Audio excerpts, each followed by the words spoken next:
Señor, hoy tenemos la lección número 14, la promesa del Padre.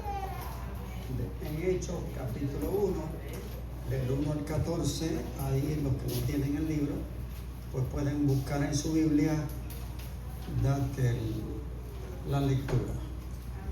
Gloria a Dios. Los que tienen el libro, ¿verdad? Podemos, aleluya, ver en la pizarra. Pues lo más interesante es el plan para evangelizar en Hechos capítulo 1, verso 8. El por qué hay que esperar primero la promesa para después comenzar a trabajar. Las últimas instrucciones de Jesús antes de subir al cielo, el lugar del aposento alto, además del templo y los hogares donde se reunían, los tiempos y las sazones de los tiempos, ¿verdad? El antes y el después, aleluya. Pues Esteban marca ese antes y después de la iglesia. Buscamos entonces la lectura en Hechos capítulo 1, verso 4. Rapidito vamos a leerlo, ¿no? Y estando juntos les mandó que no se fueran de Jerusalén, sino que esperasen la promesa del Padre, la cual les dijo: oíste de mí. Porque Juan ciertamente bautizó con agua, mas vosotros seréis bautizados con el Espíritu Santo dentro de no muchos días. Entonces los que se habían reunido le preguntaron diciendo: Señor, ¿restaurarás el reino de Israel en este tiempo? Y les dijo: no os toca a vosotros saber los tiempos o las sazones que el Padre puso en su sola potestad. Pero recibiréis poder cuando haya venido sobre vosotros el Espíritu Santo, y me seréis testigos en Jerusalén, en toda Judea, en Samaria y hasta lo último de la tierra.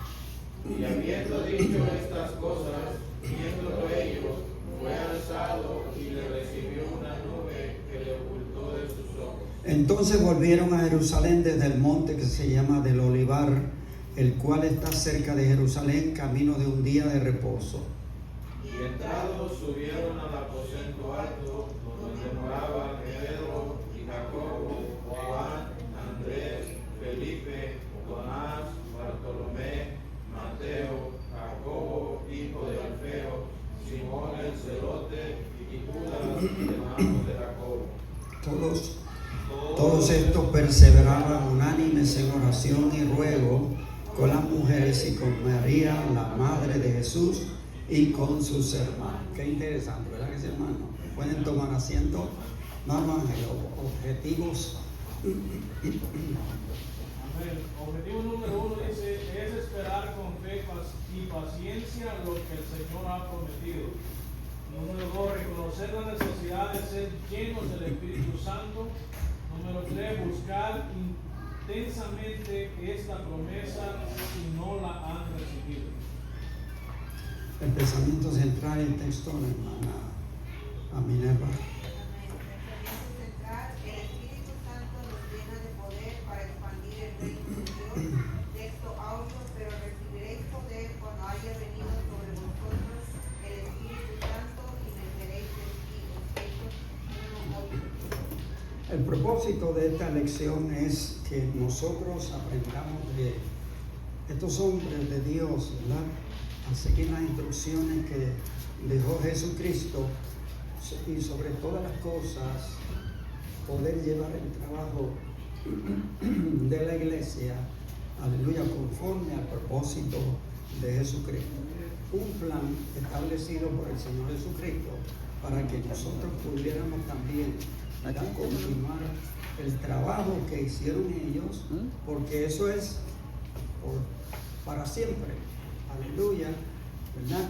Lo que Jesucristo estableció, no solamente aquellos hermanos, aleluya, de ese tiempo podían pues seguir las instrucciones, sino también para todos nosotros. En la página 118, ¿no?, de este libro está la introducción. Dice, escrito por Lucas como una continuación a su evangelio. Hechos es un informe histórico exacto de la iglesia primitiva. Es también un libro teológico con lecciones y ejemplos vivos de la obra del Espíritu Santo, de las relaciones y organización de la iglesia, las implicaciones de la gracia y la ley del amor. Como buen escritor, Lucas inicia su segundo libro, Hechos de los Apóstoles, con un breve resumen de lo último que presentó en su primer tratado, el Evangelio que lleva su nombre. Él no fue testigo ocular de todas las cosas que Jesús comenzó a hacer y a enseñar, porque no fue un seguidor de Jesús en los días del ministerio de Jesucristo. Su conversión probablemente tuvo lugar en Antioquía de Siria, donde se cree era natural, donde se predicó el Evangelio y se fundó la primera iglesia gentil. O sea que Lucas sabemos que fue el escritor de los Hechos. ¿Por qué? Porque el Evangelio, ¿verdad?, de Lucas termina con las mismas palabras con que comienza el libro de los Hechos. Vamos a Lucas, las últimas palabras de Lucas, del libro del Evangelio. El Evangelio de Lucas, las últimas palabras. ¿Lo tienen? Un hermano que le dé lectura, cualquier hermano. Versículo 50 en adelante. Lucas, el libro de Lucas. Amén, dice. Y los sacó fuera hasta Betania, y alzando sus manos los bendijo. Y aconteció que bendiciéndolos se separó de ellos y fue llevado arriba al cielo. Ellos, después de haberle adorado, volvieron a Jerusalén con gran gozo, y estaban siempre en el templo alabando y bendiciendo a Dios. Amén. Ahora buscamos los Hechos, el capítulo 1, para que ustedes noten que tiene, ¿verdad?, casi exactamente las mismas palabras. Eso es que prueba fehaciente de que lo escribió el mismo autor. Capítulo 1 de los Hechos. ¿Alguien lo tiene? En el primero. Sí, el primer capítulo, pero vamos a tocar nada más que unos textos. En este caso, vamos a tocar el 4 y el 5.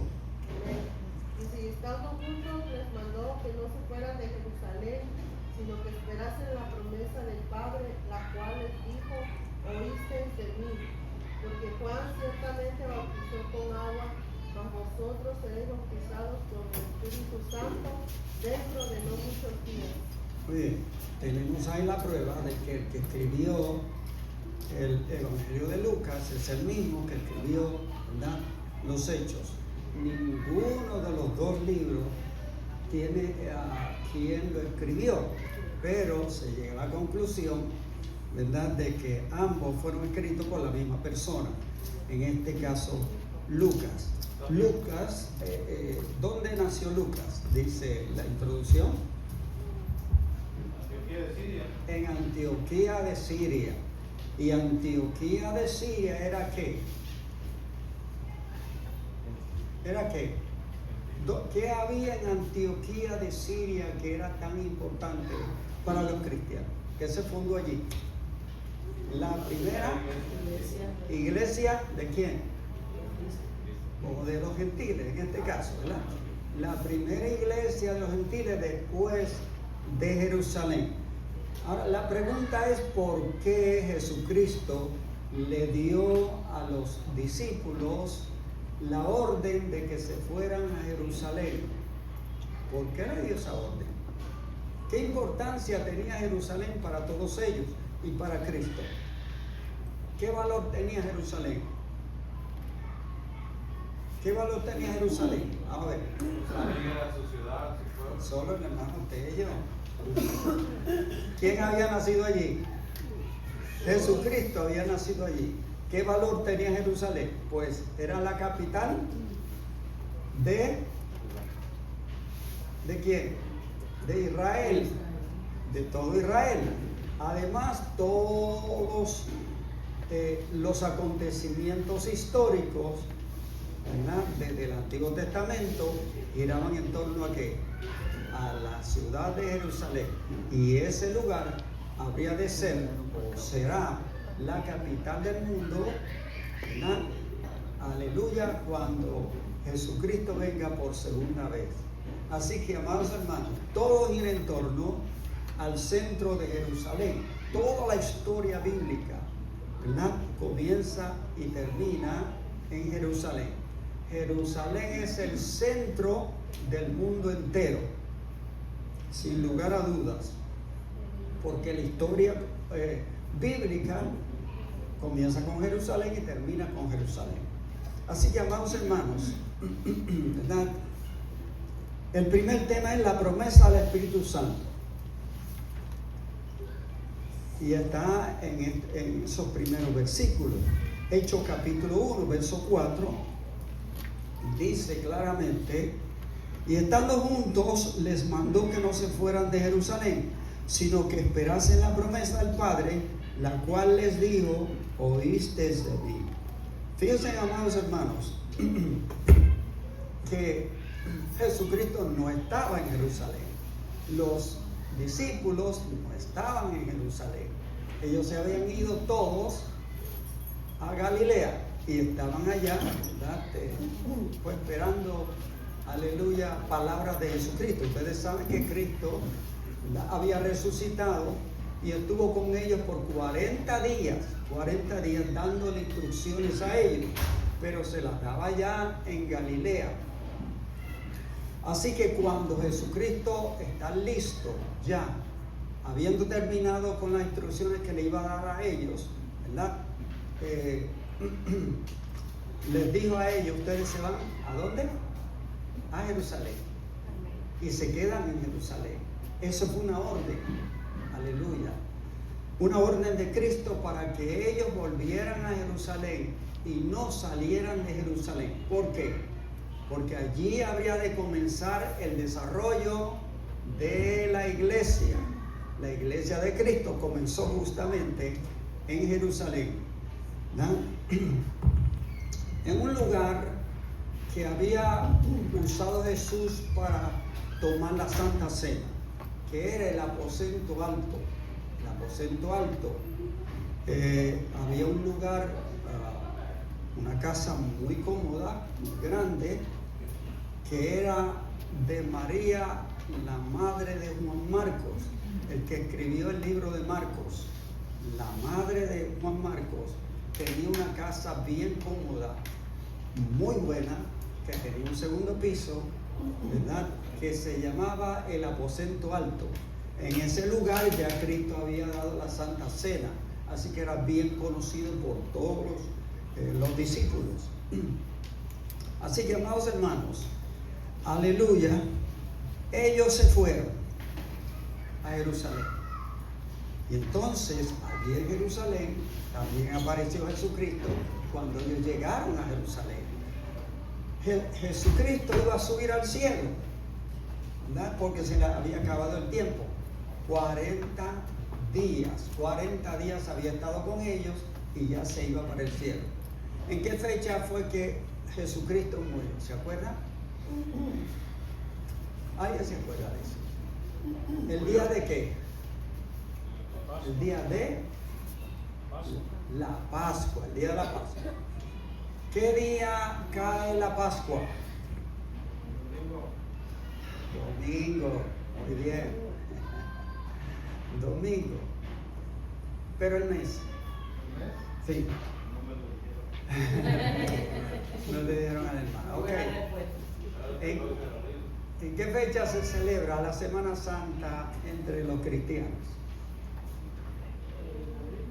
En abril, muy bien, en abril. Así que es la misma fecha de la Pascua. ¿Entendieron ustedes? Alabado sea el nombre del Señor. En el 2025 me parece que fue celebrada en abril 5. En abril 5. La Semana Santa comienza al final de marzo y continúa hasta abril. Así que Jesucristo, aleluya, si Jesucristo, piense, si Jesucristo, ¿verdad? Estuvo 40 días y abril 5 es, ¿cuántos saben de buena matemática? Y abril 5 fue el día, aleluya, en que crucificaron a Cristo. Entonces, ¿cuál es la fecha? ¿Verdad? ¿Cuál es la fecha? Aleluya, de los 40 días, después de 40 días. Mayo, sí, correcto. Mayo 15, muy bien, buena matemática. Mayo 15, entonces, ¿verdad? Jesucristo iba a subir al cielo después de dar la instrucción. Ahora, ¿cuántos días estuvieron los discípulos orando y ayunando en el aposento alto?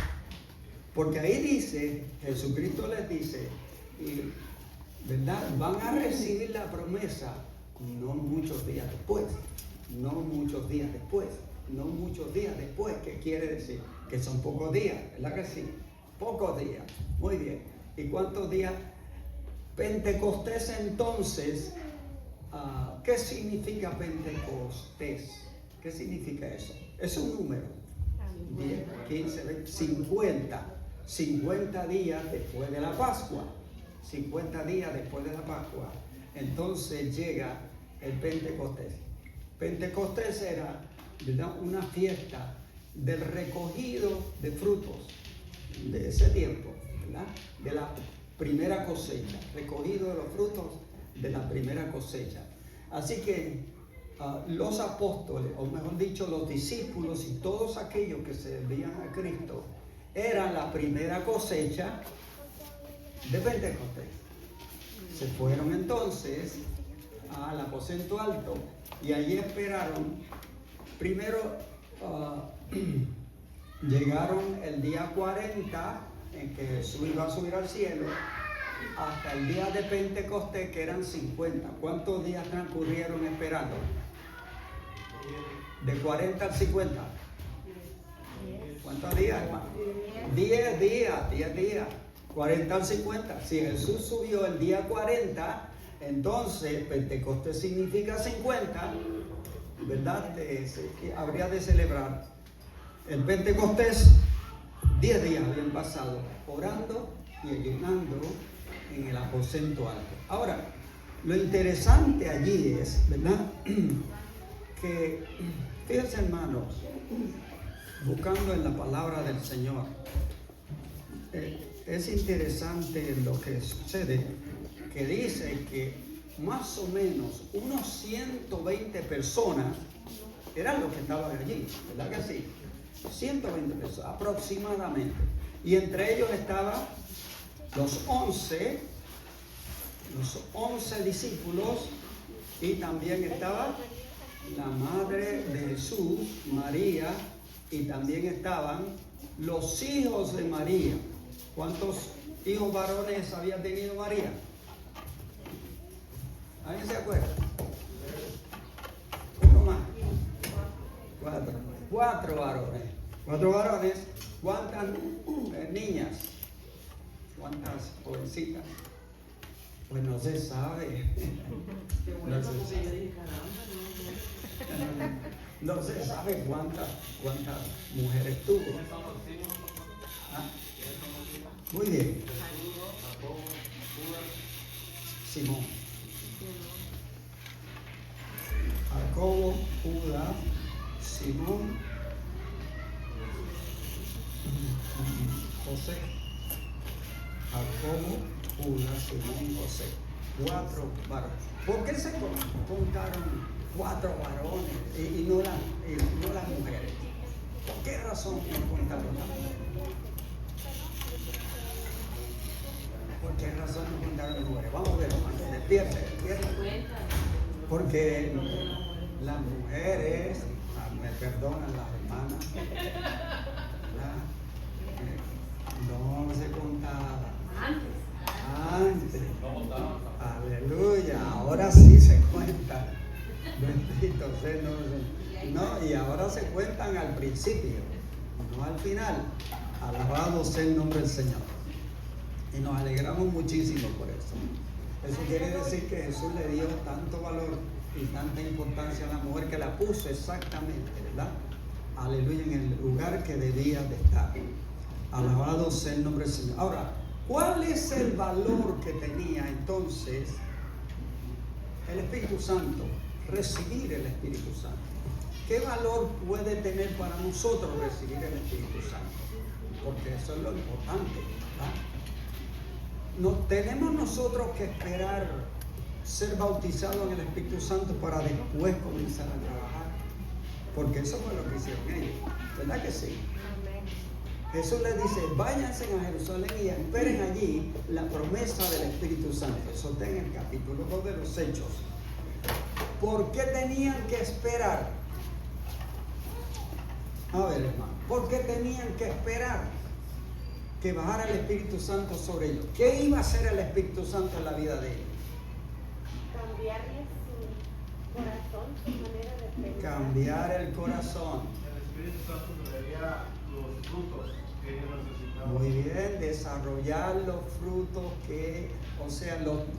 desarrollar frutos y dones, ¿verdad? Frutos y dones que ellos necesitaban para trabajar. ¿Qué más se puede decir del Espíritu Santo? Llenarlos de poder y autoridad. Muy bien, llenando de poder y autoridad. ¿Autoridad sobre qué?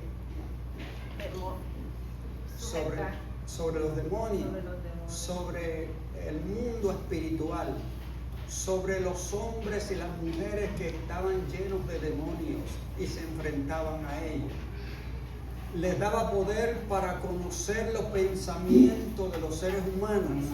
Cuando ellos podían estar en peligro, ¿verdad? Podían conocer el don de discernimiento, tenían.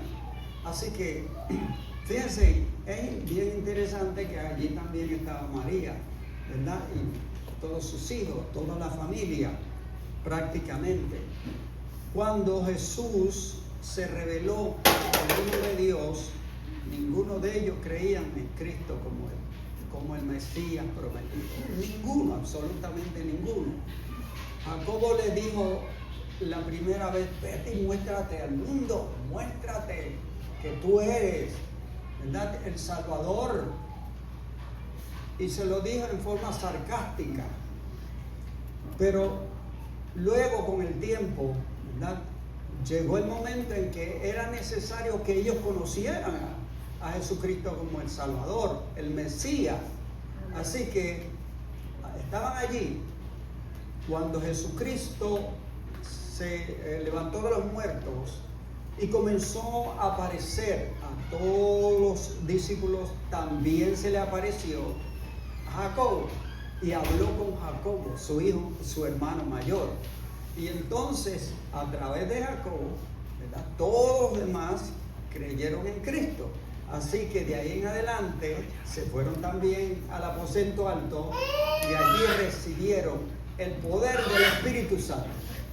¿Por qué María necesitaba el Espíritu Santo? A ver, ¿necesitaba María el poder del Espíritu Santo? ¿Sí o no? ¿Sí o no? ¿Por qué lo necesitaba? Porque también iba a trabajar con ellos. Porque también se iba a desempeñar en todas las cosas que ellos hicieran. Iba a estar con ellos constantemente. Así que María necesitaba el poder del Espíritu Santo, igual que todos los hermanos, ¿verdad?, de Jesucristo. Todos necesitaban el Espíritu Santo. Así que, amados hermanos, dice, el versículo 5 dice, ¿verdad?, porque Juan ciertamente bautizó con agua, mas vosotros seréis bautizados en el Espíritu Santo dentro de muchos días. Hicimos una pregunta y todavía queda en el aire, y es, ¿por qué necesitamos nosotros igual que ellos, tener el Espíritu Santo? Porque anteriormente el Espíritu Santo nomás estaba con una persona y cuando descendió ya estaba con todos. Muy bien. Sí, correcto. Se cumplió entonces la profecía de Joel, capítulo 2. Creo que lo necesitamos por muchas razones. Una de ellas puede ser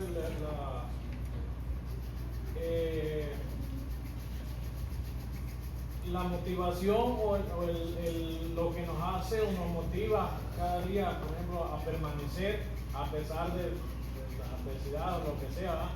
Y por ejemplo, en medio de muchas circunstancias, el Espíritu Santo está ahí siempre para consolar, para ayudar y para guiar. Por ejemplo, también el tiempo de Pablo, por ejemplo, en muchas ocasiones el Espíritu Santo pues le impidió ir por ciertos lugares donde corría peligro, ¿no? Sí. Y nosotros necesitamos también el Espíritu Santo porque es el que nos advierte, nos redarguye y nos hace correcto, aleluya, ¿verdad? Nos hace mejores cristianos, nos impulsa a buscar la presencia del Señor. Una pregunta, ¿es lo mismo ser sellado por el Espíritu Santo a ser lleno por el Espíritu? Ok, ser sellado y ser lleno, ¿verdad? La palabra menciona que cuando vino el Espíritu Santo sobre ellos, todos fueron llenos del Espíritu Santo, llenos. Si usted toma un vaso y dice que está lleno de agua, ¿qué quiere decir? ¿Qué quiere decir?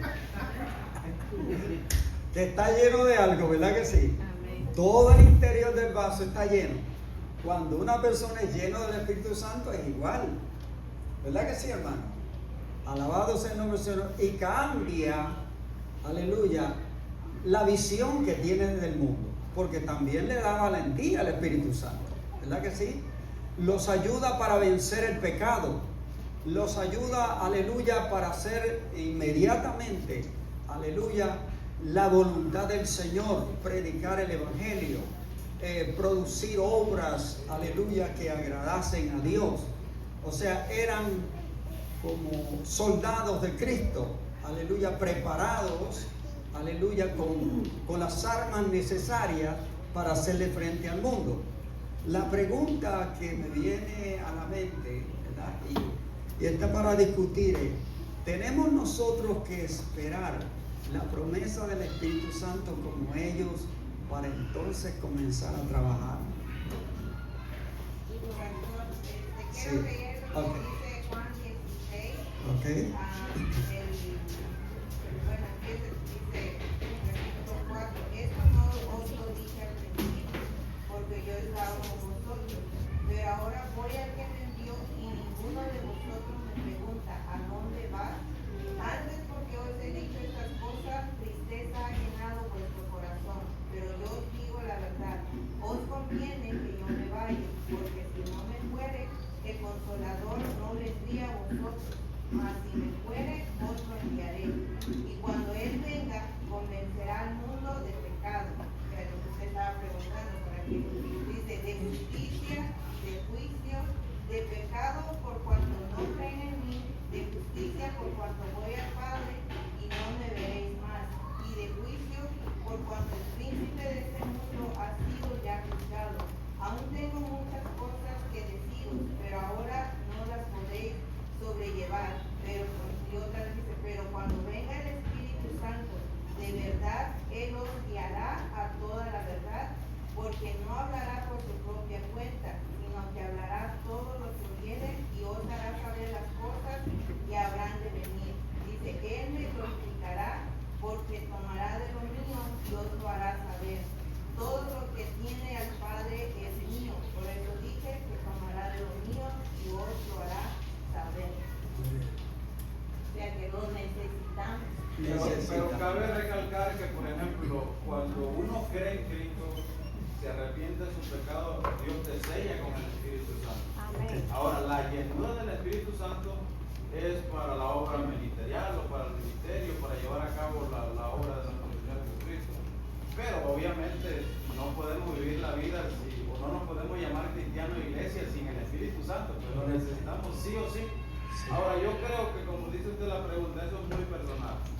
Yo creo que para hacer la obra de Cristo necesitamos al Espíritu Santo para llevarla eficazmente, pero no creo que deberíamos esperarnos a ser llenos del Espíritu Santo para ejercer la obra del Señor. Ahora, en este caso era porque Cristo estaba en persona, pero el Espíritu Santo ya está en nosotros. Nosotros somos sellados, separados. Dice que fuimos sellados con la sangre del Evangelio. Entonces, yo creo que dos cosas, ¿verdad? Que es el sello, que es distinto a la llenura del Espíritu Santo. Ambas cosas son distintas.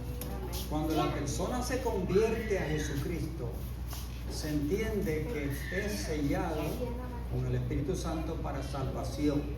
Aunque muchas personas que se convierten, por ejemplo, no se convierten realmente, ¿verdad? Hicieron el propósito, tenían un deseo. ¿Quieres venir aquí a la clase? Vete, sí, pasa allá. Así que cuando nos convertimos a Cristo, entonces somos sellados. Pero si la persona no permanece, el sello no permanece. El sello no permanece. Porque no va a estar mundano, sellado por el Espíritu Santo. ¿Verdad que sí? Eso es de sentido común. Aleluya, porque no va a prevalecer el Espíritu Santo en una persona que no busca a Dios, o que sigue pecando, o que sigue mintiendo, o que sigue engañando, o que sigue haciendo muchas cosas malas. O sea, tiene que haber un nuevo nacimiento. El nuevo nacimiento es justamente ese profundo cambio que ocurre en las personas. Dejan de engañar, dejan de pecar, dejan de adulterar, dejan de hacer tantas cosas. O sea, y se nota, ¿verdad?, que ya el pecado no vive en ellos, porque dan fruto, ¿verdad? El Señor dice, por su fruto lo conoceréis. El árbol que da buen fruto, la persona que no engaña, la persona que no miente, la persona que no peca, pues entonces está dando buen fruto en el Señor. Esa persona entonces se sabe que ha nacido de nuevo, ¿verdad? Ahora, la llenura del Espíritu Santo es distinto al sello porque es un don. Es un don. El don del Espíritu Santo. El don del Espíritu Santo es, aleluya, que viene sobre usted después que usted lo reclama. Si usted reclama esa bendición, va a venir sobre usted. Si usted no la reclama, pues posiblemente puede que nunca lo reciba. Porque es un don que debe tener todo cristiano. ¿Cómo sabemos que tiene el Espíritu Santo si no habla en lengua? ¿Sí? ¿Qué hay en la persona que indica que tiene el Espíritu Santo? Las obras. Los frutos del Espíritu. ¿Cuáles son los frutos del Espíritu? Amor, gozo, paz, paciencia, benignidad, bondad, fe, mansedumbre y templanza. ¿Verdad? Si tiene esos frutos, tiene el Espíritu Santo, porque está dando los frutos. Si no tiene esos frutos, ¿verdad?, no tiene el Espíritu Santo. No tiene el Espíritu Santo. Así que eso es lo importante, amados hermanos, que tenemos que ser llenos del Espíritu Santo para ser levantados al cielo. ¿Por qué? Porque sin el Espíritu Santo, ¿qué pasa? Las personas no van a ser levantadas al cielo. ¿Cómo sabemos que tenemos al Espíritu Santo si no hablamos en lengua? Porque con el apóstol Pablo, ¿verdad?, cada vez que él oraba por una persona, esa persona recibía la unción del Espíritu Santo. Cada vez que oraba, cada vez que una persona se convertía, recibía la unción del Espíritu Santo. ¿Qué sucede hoy día? Que cuando la gente se convierte no reciben, ¿verdad?, el don del Espíritu Santo. ¿A qué se debe eso? Bueno, eso lo sabe Dios. Eso se va a discutir en la próxima clase. En la próxima clase tenemos ese tema. Alabado sea el nombre del Señor. Entonces, el versículo 6. Entonces los que se habían reunido le preguntaron diciendo: Señor, ¿restaurarás el reino a Israel en este tiempo? ¿Por qué venía esa pregunta? ¿Cómo se sentían esos hombres? Esos 11 hombres. ¿Qué sentían en su corazón? Jesucristo le había dicho varias veces que se iba al cielo. ¿Y cómo se sentían esa gente? Muy triste, porque decían, ¿verdad? Tanto trabajar con el Mesías y entonces se nos va a ir. Se nos va a ir porque la profecía en Isaías indica que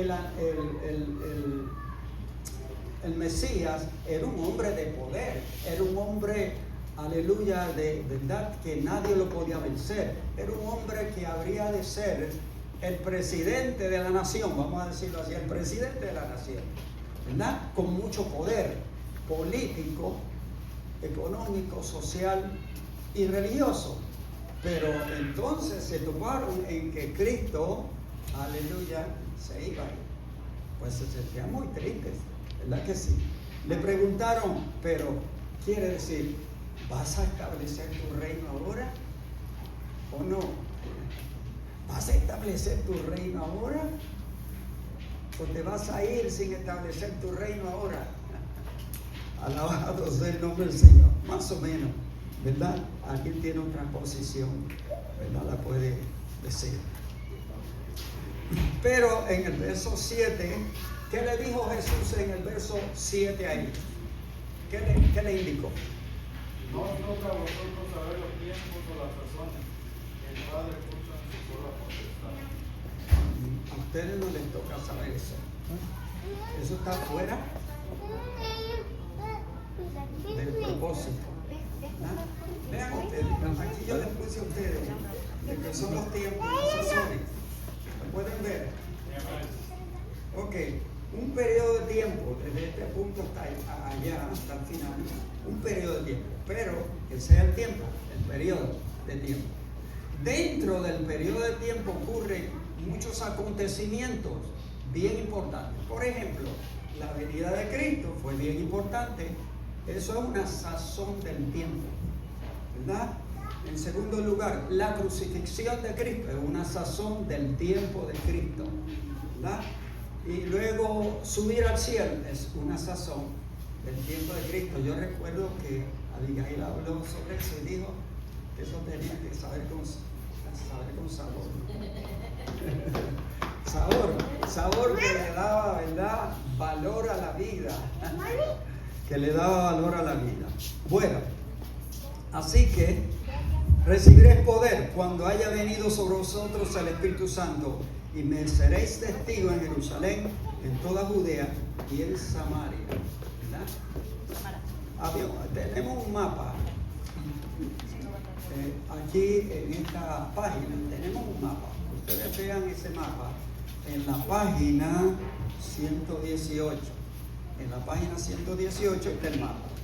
Ese era el plan de Jesucristo para evangelizar.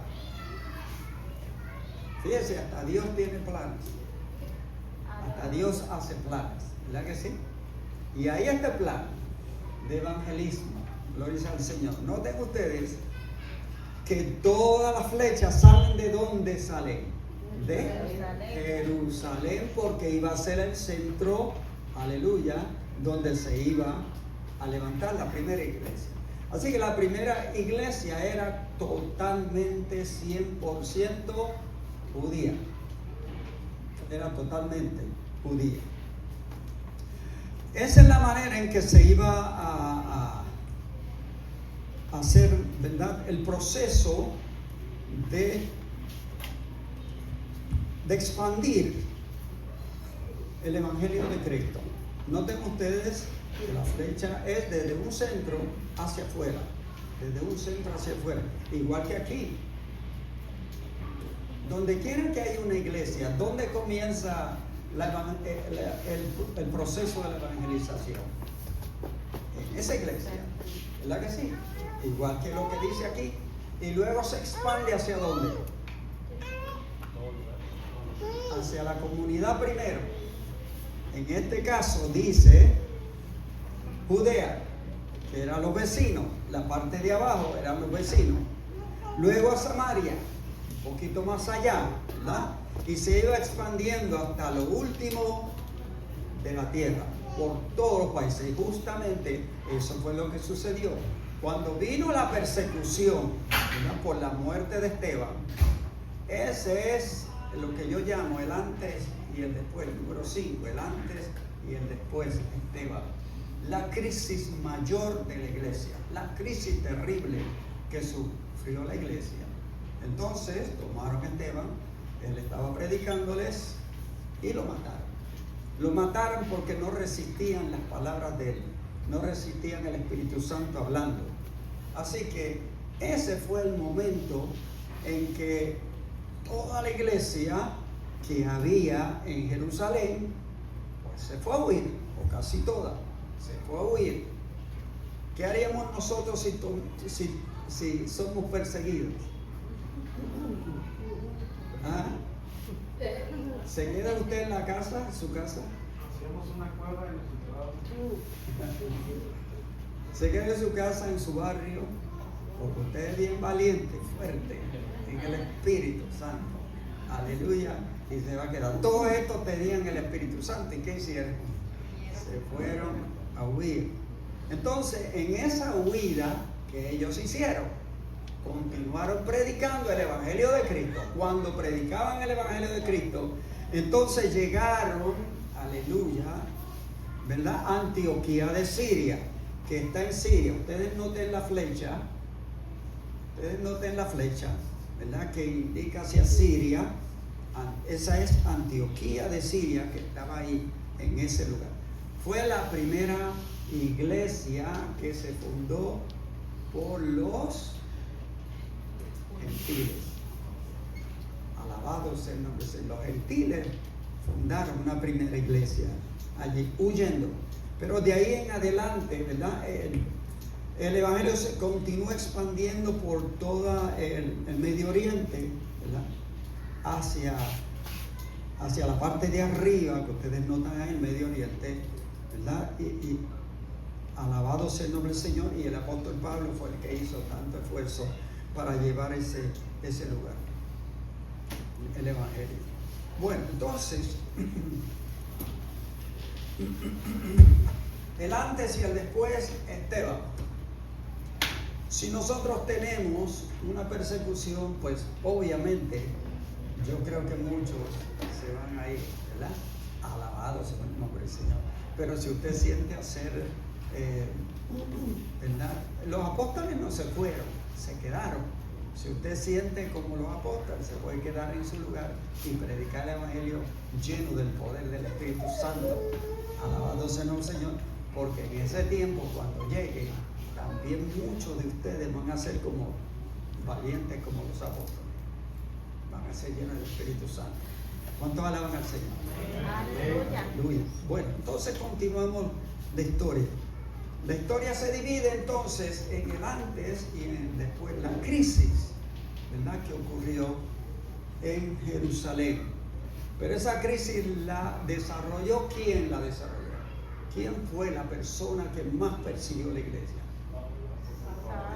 O mejor dicho, Saulo de Tarso, la vieja criatura.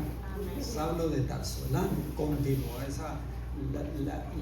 la persecución, y él fue el que hizo posible que todos los hermanos de la iglesia, alabados sea el nombre del Señor, pues se fueran del lugar.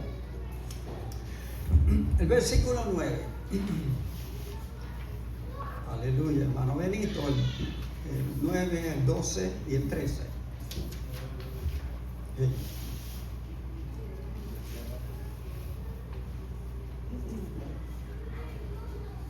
Y habiendo dicho estas cosas, viéndolo ellos, fue alzado y le recibió una nube y le ocultó de sus ojos. 12 y 13. Entonces volvieron a Jerusalén desde el monte que se llamaba del Olivar, el cual estaba cerca de Jerusalén, camino de un día de reposo. Y entrados subieron al aposento alto donde moraban Pedro, Jacobo, Juan, Andrés, Felipe, Tomás, Bartolomé, Mateo, Jacobo, hijo de Alfeo, Simón el celote y Judas, hermano de Jacobo. ¿Cuántos eran? ¿Cuántos discípulos? Apóstoles, mencioné.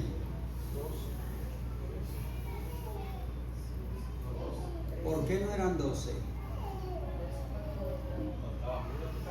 11, eran 11. ¿Por qué no eran 12? Porque uno de ellos, aleluya, entregó al maestro y se ahorcó. Alabado sea el nombre del Señor. ¿Ah? Bien, entonces tenemos, ¿verdad? Aleluya, la obra del Señor Jesucristo entonces comenzó a desarrollarse con poder desde aquel momento en que ellos todos fueron llenos del poder del Espíritu Santo.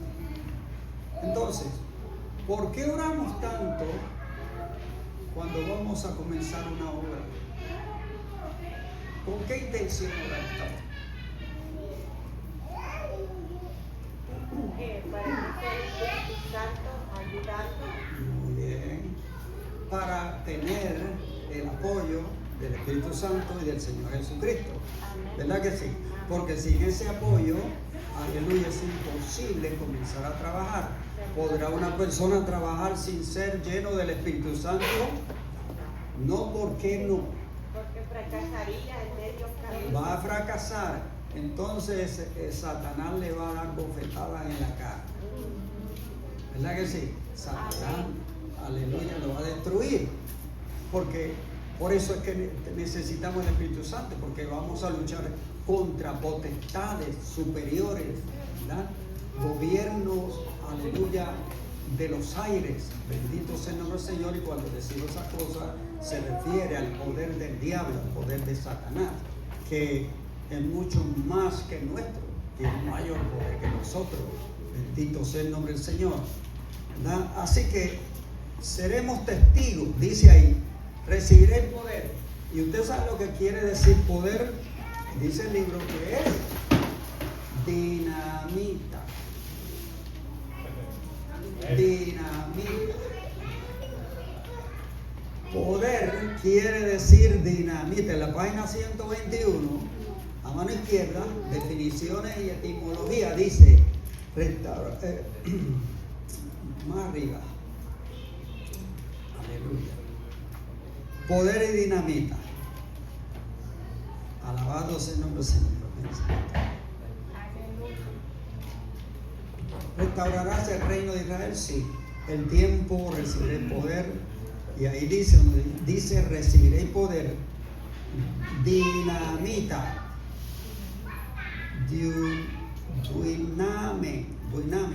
Dinamita, un poder explosivo que hará impacto en todos ellos. ¿Ah? Cuando está el Espíritu Santo en nosotros, entonces hace un impacto terrible, no solamente en la vida de nosotros, sino también de aquellas personas que reciben nuestro mensaje. Cuando nosotros predicamos en el Espíritu, ¿verdad? Se siente la diferencia. Se siente la diferencia para todos los que están sentados, que dice, oh, ese hermano está impactado por el Espíritu Santo. Podemos sentir la unción del Señor. Alabado sea el nombre del Señor. Y también, pues, aleluya, llenos del Espíritu Santo, no tienen tiempo para dárselo a la carne. Bendito sea el nombre del Señor, sino que están bien espirituales. Aleluya. Llenos del Espíritu Santo, lo que quiere decir que siempre van a estar llenos del Espíritu Santo. Aleluya. Si el Espíritu Santo está sobre la persona, no está lleno, porque está sobre la persona. Y en ese caso, el Espíritu Santo puede apartarse cuando Él quiere de la persona, no por maldad ni nada, sencillamente que lo usan nada más en ciertos momentos de la vida sobre la persona. El Espíritu Santo estaba sobre la vida de Jesucristo, pero también Cristo estaba lleno del poder del Espíritu Santo.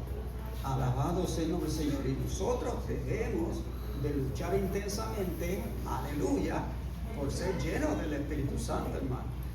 ¿Cómo recibimos el Espíritu Santo? ¿Qué debe hacer usted para recibirlo? Pedirlo.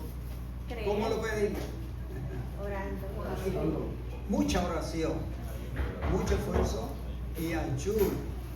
Alabado sea el nombre del Señor. Y luego que recibimos el Espíritu Santo, ¿cuál es la señal de que tenemos el Espíritu Santo? ¿Qué señal damos? Empieza a ver buenos frutos. ¿Ah? Empieza a ver buenos frutos. Esa es una de las señales. Empieza a dar buenos frutos. Lo principal es amor. El amor y la misericordia. Aleluya, que vive en nosotros. ¿Verdad que sí? Alabado sea el nombre del Señor. Y sobre todo porque empezamos a hablar en lengua también. Hablamos en lenguas, hermano. Y este también es un don del Espíritu Santo. ¿Verdad? Es una señal de que usted fue lleno del Espíritu Santo. Así que muchas veces podemos oír a los hermanos hablando, ¿verdad?, en lengua. Aleluya. ¿Por qué no hablamos en lengua? ¿Qué miedo es ese? ¿Qué miedo es ese? No estamos acostumbrados a ello, ¿verdad? Nos sentimos raros. Pablo dijo algo bien interesante que dijo, si no hay quien interprete la lengua, hay. Correcto. Bueno, Es decir, que ese es otro don, la interpretación de las lenguas. Pero no va a originalmente, impedir, sí. que una persona se llene del Espíritu Santo y pues, hable en lengua. Correcto. Sí, como señal, la persona comienza a hablar en lengua o a hablar en lengua. Oiga, eso se mató, aleluya, en el transcurso del tiempo, ¿verdad? Las cosas cambiaron tanto que hubo una iglesia que mató ese espíritu de hablar en lengua por miedo a los errores, igual que la manifestación del Espíritu Santo. El Espíritu Santo se puede manifestar de distintas maneras. Aleluya, pues en el tiempo en que yo me convertí, fíjense, hermano, una hermana se levantó hablando en lengua, y yo estaba al frente y decía, Señor, ¿qué es esto? ¿Por qué esta hermana está hablando tanto en lengua y no para? Y entonces yo iba a predicar, así que me quedé tranquilo, quieto. Y esa hermana fue así, hermanos, por toda la congregación. Y cuando un hermano, aleluya, con los ojos cerrados, sin chocar con las sillas, y ella fue donde algunos hermanos que necesitaban arrepentirse de todo corazón, y le ponía la mano, pero no decía nada, porque estaba hablando en lengua. Alabado sea el nombre del Señor. Y entonces siguió caminando y vino hasta mí, y me puso la mano en el pecho. Y entonces me dice, aleluya. Entonces yo comencé a entender las lenguas. Ya no, era como si me estuviera hablando español. Y decía, aleluya, ya pasó todo. El peligro ya se fue. Tranquilo, no te preocupes. Estoy, aleluya, controlando la situación. Nadie, ni aún el pastor, supo a qué se refería. Pero yo decía, Señor, ¿qué es esto? ¿A qué se refiere, hermana? ¿Será que voy a perder la otra pierna? Pastor, perdón, y creo que lo que pasó ahí fue algo así, o sea, con éxtasis de que fueron lenguas que ellos conocían y entendían, o sea, por eso es que hubo una gran confusión, porque dice ahí, y fueron todos llenos del Espíritu Santo y comenzaron a hablar en otras lenguas según el Espíritu les daba. Pero en el 6 dice, y echó ese sueno, se juntó la multitud, y dice, estaban confusos porque cada uno les oía hablar su propia lengua. O sea que eran lenguas, creo que hay lenguas angelicales y lenguas, o sea, humanas. Y lenguas terrenales y angelicales, correcto. Pero, o sea, yo pienso que lo más primordial es que hubo un éxtasis ahí, o sea, algo que se pudieron dar cuenta que todos entendían lo que estaba pasando y por eso estaban atónitos. Me imagino que había unos que hablaban en hebreo y otros tal vez no, y entendían lo que estaba pasando. Así que si Dios tiene un mensaje, por ejemplo, a un árabe que esté en la iglesia, un judío, le puede hablar en lengua, aunque usted no conozca su lenguaje, porque el Espíritu Santo le va a dar las palabras, ¿verdad? Y yo lo he visto también así. Alabado sea el nombre del Señor. Así que nosotros necesitamos el poder del Espíritu Santo en nosotros para poder vencer, hermanos, aleluya, todas las dificultades que se habrán de presentar en el futuro y sobre todas las cosas para predicar el mensaje del Señor Jesucristo. Ahora, no necesariamente tienen que hablar en lengua. Muchas veces, ¿verdad?, las personas tienen el Espíritu Santo y no hablan en lengua. Las lenguas no solamente, como dice Pablo, es para ser interpretadas. Hay diferentes formas en las cuales el Señor utiliza, o el Espíritu Santo es depositado sobre una persona y habla en lenguas diferentes, para diferentes propósitos. Número uno, lo que el apóstol Pablo dijo era para el beneficio de la iglesia, de los que estaban escuchando. Pero hay otros que también son lenguas para reprender a los demonios, aunque nosotros no entendamos lo que están hablando. Número 3, el hablar en lengua no solamente es un lenguaje entre el espíritu de uno con el espíritu de Dios. O sea que puede ser para nuestro propio beneficio como cristianos. Nadie puede hablar de las lenguas hasta que no haya experimentado esa unción, esa llenura del Espíritu Santo a través de las lenguas. No importa cuánta teología pudiéramos saber, esto es algo sobrenatural que nadie puede dar fe hasta que lo podamos sentir, hasta que lo podamos experimentar. Y si no se experimenta, queda ahí, podemos ir en la palabra, pero queda un hueco, como que no estamos muy seguros para qué es, o para cuál es el propósito. El apóstol Pablo dijo que nadie hablaba más lenguas que él, pero que lo hacía, oraba en lenguas, oraba delante del Señor en lenguas, porque el Espíritu de él se comunicaba con el Espíritu Santo, con Dios. Aleluya. Y muchas de las necesidades que nosotros tenemos, o problemas o situaciones que debemos de resolver, no nos acordamos cuando oramos, pero el Espíritu Santo sí. Fíjense que a mí me ha ocurrido, desde que soy cristiana, creo que me ha ocurrido 2 veces, posiblemente 3 veces, que yo he hablado en lenguas y el Espíritu Santo me está reprendiendo a mí. A mí, yo las hablo y me está reprendiendo a mí. No es que yo entienda las lenguas, es que yo sé que el Espíritu Santo me está redarguyendo de algo y estoy entendiendo el por qué y en dónde estoy fallando. Es correcto. Por eso es bien importante.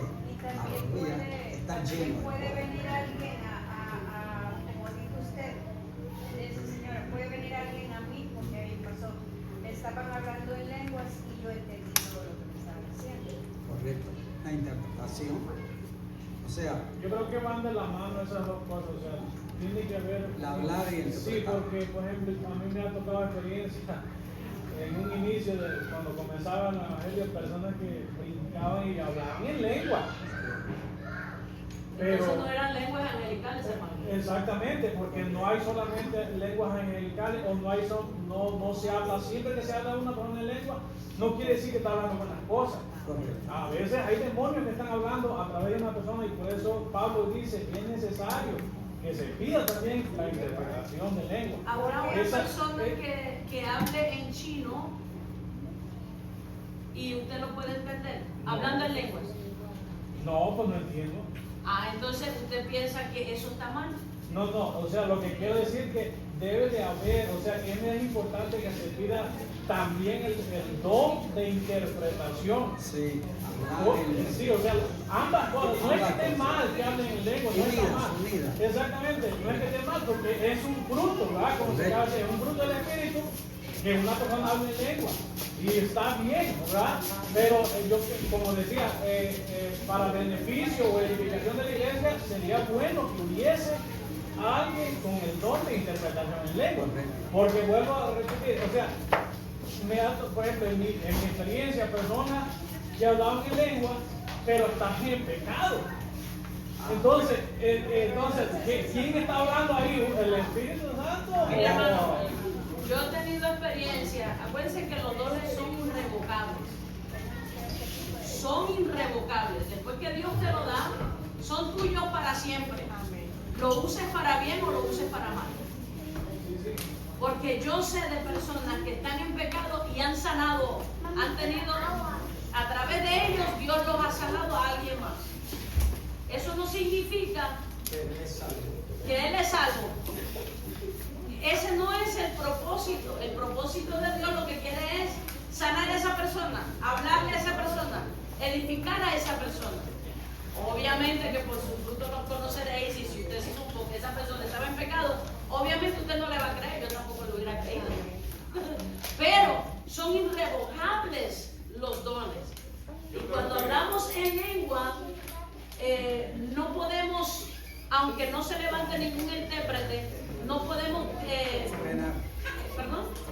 no podemos frenarlo, el hablar en lengua, o más bien, pues, no es que usted lo esté criticando, o criticarlo, o desecharlo, es la palabra que quería usar, desecharlo, porque uno nunca sabe lo que se está hablando. Ahora, para eso es el discernimiento de espíritu, que todos nosotros los cristianos debemos de tener el discernimiento de espíritu. Cuando alguien me viene a hablar en lengua y me da un mensaje, yo que lo estoy recibiendo tengo que tener el discernimiento de espíritu para saber si eso es de Dios o no es de Dios. Porque la Biblia dice que se levantan falsos profetas, falsos maestros. Entonces, ¿cómo yo sé que son falsos? No solamente por la palabra, también por el discernimiento de espíritu. Por eso es la necesidad de tener, hermano, usted tiene que tener el discernimiento del Espíritu, aunque no hable lengua. Eso es bien importante dentro de la iglesia. Así, de esa manera, ¿verdad?, evitamos que Satanás nos engañe en un mensaje, por ejemplo. Viene una visita aquí y comienza a predicar y alabar a Dios y glorificar al Señor. Oye, tanta demostración de poder y de fuerza. Oye, ¿sabe usted si ese hombre es de Dios? Como en la iglesia de Corinto. Precisamente, pastor, por eso dice la palabra de Dios que al final no todo el que dice Señor, Señor entrará al reino de los cielos. Porque cuando estemos allá va a decir, en tu nombre hicimos eso, en tu nombre hicimos Correcto. no los va a conocer. No todos, ¿verdad?, que dicen Señor, Señor, van a entrar en el reino de los cielos, porque no viven la palabra del Señor. Pues hacen pecado, ¿verdad?, cometen errores y no se dan por ni de cuenta que están cometiendo errores. Abigail, ¿tú ibas a decir algo? Abi, ¿ibas a comentar? No, bueno. Entonces, aleluya, hermanos, yo los aconsejo de que busque la unción del Espíritu Santo y se llene de ella, porque estamos viviendo en tiempos bien difíciles y así evitamos que nos engañen. Dios les bendiga y Dios les guarde.